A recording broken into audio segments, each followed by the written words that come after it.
آج کے اس ویڈیو میں ہم نے پروفیسر صفدر امام قادری صاحب کے لیکچر کا کچھ حصہ شامل کیا ہے۔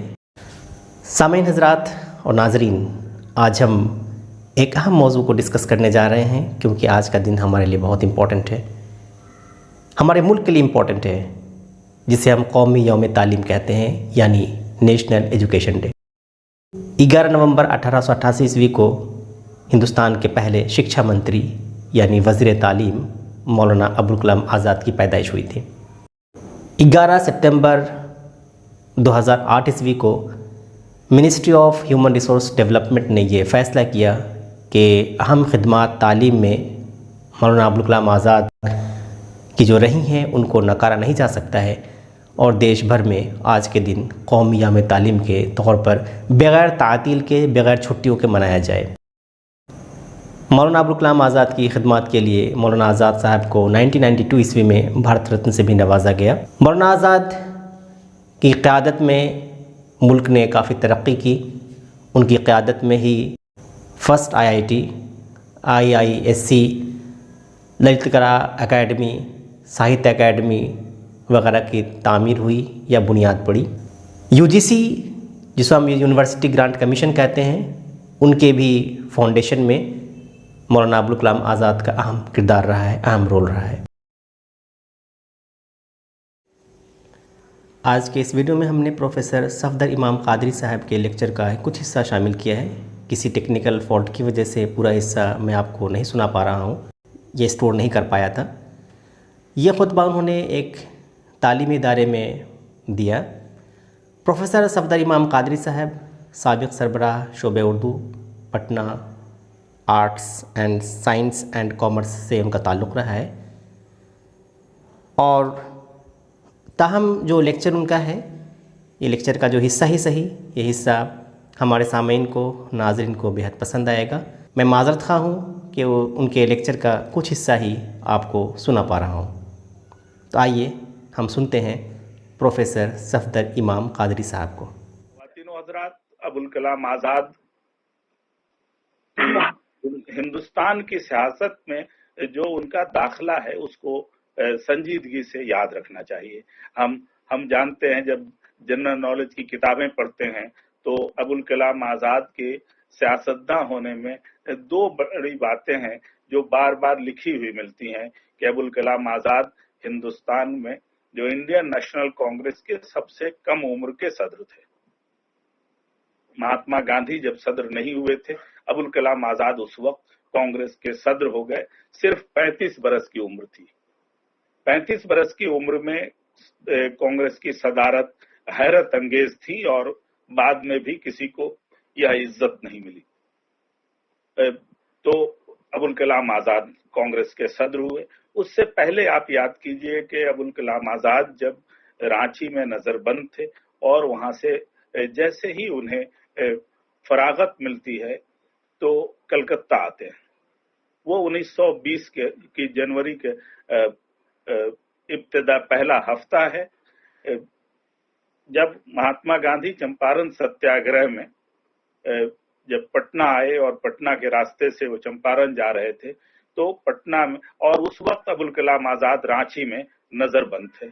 مہاتما گاندھی کی بڑائی یہ ہے کہ وہ پورے ملک کے افراد سے باخبر رہتے تھے۔ ابوالکلام آزاد کوئی سیاسی لیڈر نہیں تھے، اس زمانے تک ایک صحافی تھے، اور صحافی کی حیثیت سے ہی انہیں نظر بند کیا گیا تھا۔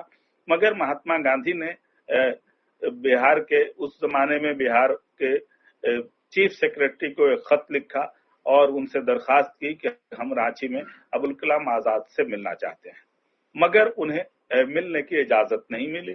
گاندھی پھر چمپارن ستیاگرہ میں گئے اور پھر اس سے واپس ہو گئے۔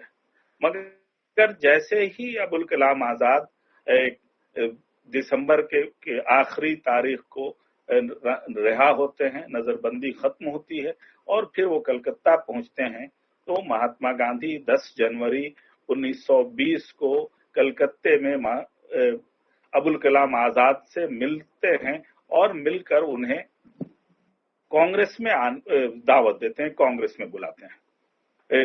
آپ یاد رکھیے، کانگریس کی اگر تاریخ دیکھیے تو اس وقت تک کوئی قومی سطح کا مسلمان لیڈر اس کانگریس میں شامل نہیں ہوا تھا۔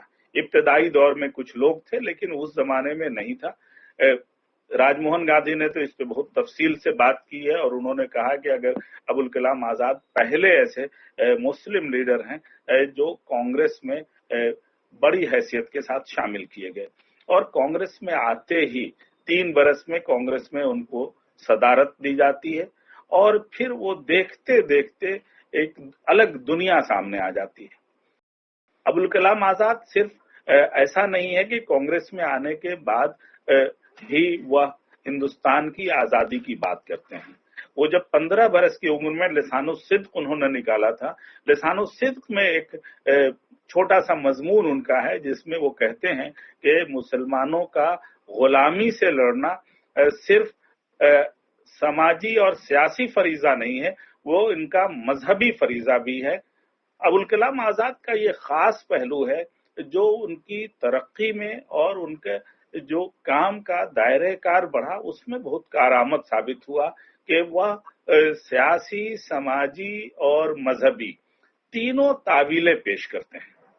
गुलामी से निजात हासिल करनी है, उस हमारे ये पूरे मुल्क का तकरीबन ये भगत सिंह भी यही कह रहे थे, गांधी भी यही कह रहे थे, मगर अबुल कलाम आजाद इसकी तौजीह पेश करते हैं। वो कहते हैं कि ये मजहबी फरीजा भी है कि हम मजहबी आजादी भी हमारी उस वक्त सल्ब हो जाएगी अगर हम गुलाम रहेंगे। तो अबुल कलाम आजाद ने इससे बड़े तबके को आजादी की जंग में जोड़ा। महात्मा गांधी इन बातों को बुनियादी अहमियत देते थे और यही वजह है कि महात्मा गांधी की मदद के बाद ही अबुल कलाम आजाद कांग्रेस में उतनी आसानी से बड़ी जगह हासिल करने में कामयाब हुए। हिंदुस्तान को आजादी जिस फेज में मिलती है वो पूरा फेज कांग्रेस के सदर की हैसियत से अबुल कलाम आजाद मौजूद हैं। और अबुल कलाम आजाद की अगर तकरीरें उस जमाने की आप याद रखिए तो रामगढ़ के कांग्रेस में अबुल कलाम आजाद ने जो कहा, हिंदुस्तान का कोई ऐसा अच्छा तालिब इल्म, अच्छा उस्ताद उसे भुला नहीं सकता है कि आजादी क्या है और गुलामी क्या है और हिंदुस्तान में अमन और सुकून के साथ मिलजुल कर रहना कितना जरूरी है। अब एक वक्त होता है कि वो कहते हैं कि मजहबी फरीजा है, मगर जब अगर कहते हैं कि हिंदुस्तान में अगर हिंदू मुस्लिम इत्तेहाद टूट जाए तो कहते हैं कि नहीं, आजादी तो हम फिर भी ले लेंगे, दोबारा ले लेंगे, लेकिन हमें हिंदू मुस्लिम इत्तेहाद को पहले कायम करना है। यह एक ऐसी तावील है जिसको अबुल कलाम आजाद के यौम पैदाइश में याद करते हुए हमें समझना चाहिए कि अबुल कलाम आजाद ये कौन सा मैसेज दे रहे हैं, कौन सी बात कर रहे हैं। तो अबुल कलाम आजाद ने जो आज हम नेशनल इंटीग्रेशन कहते हैं, मजहबी खैर सगाली का जज्बा कहते हैं, वो खुद मजहबी आदमी थे, मगर मजहबी खैर सगाली साहिब में जो कॉमन एलिमेंट्स हैं उनको समझने के लिए जो उनकी कोशिशें हैं वो बहुत कारगर हैं। और जिनको भी इसमें दिलचस्पी हो वो उनकी कुरान के तर्जुमे को और अबुल कलाम आजाद के मुताले कुरान पर तवज्जो करनी चाहिए, जहां वो बार बार मुख्तलिफ अदियान में क्या यगानगत का जज्बा है इसको वो उभारना चाहते हैं। तो इस तौर पर भी आज के जमाने में अबुल कलाम आजाद का एक खुला रेलिवेंस है। अबुल कलाम आजाद को अगर आप हमें समझना है तो ये याद रखना होगा कि वो सिर्फ एजुकेशनिस्ट नहीं है, वो सिर्फ एक सियासतदान नहीं है, बल्कि हिंदुस्तान के जो फ्यूचर है, आज जो हमारा प्रेजेंट है और कल जो हमारा फ्यूचर होगा, उसके भी वो नब्ज शनास हैं और उसकी भी बीमारियों का इलाज उनके तसव्वुरात में मौजूद है। ये हमें याद रखना चाहिए। अबुल कलाम आजाद को जब याद कीजिए तो हम कभी ये भूलिए नहीं कि अबुल कलाम आजाद की तमाम हैसियत के साथ साथ वह एक मेजर ऑथर है। जब आप अबुल कलाम आजाद को एक तरफ आप कुरान के मुफस्सिर की हैसियत से, मुतरजिम की हैसियत से पढ़ते हैं, एक तरफ ऑटोबायोग्राफर की हैसियत से पढ़ते हैं, और उसी के साथ साथ उर्दू के जो तालिब इल्म हैं उन्हें सहाफी की हैसियत से पढ़ते हैं। मगर एक और उन्होंने ऐसी किताब लिखी, वही जब 1942 की तहरीक के ज़माने में जब वो जेल में रहे, किले अहमद नगर में रहे, तो गुबारे खातिर जैसी किताब लिखी।